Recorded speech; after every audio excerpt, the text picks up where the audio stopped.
ما لعيني أسبلت من أدمع ساخنات من لظى نار النوى، هل لخوف أو رجاء يرتجى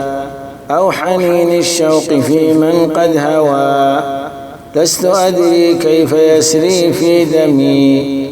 سم أشواق بها القلب انكوى، قد نهيت القلب عن نار الشجن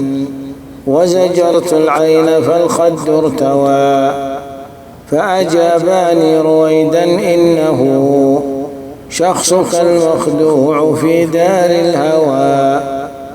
كم مشت أقدام مخدوع إلى رونق الحسناء والطبع اهتوى، فانتشى من منظر تزهو به في شعاع من سراب وانطوى.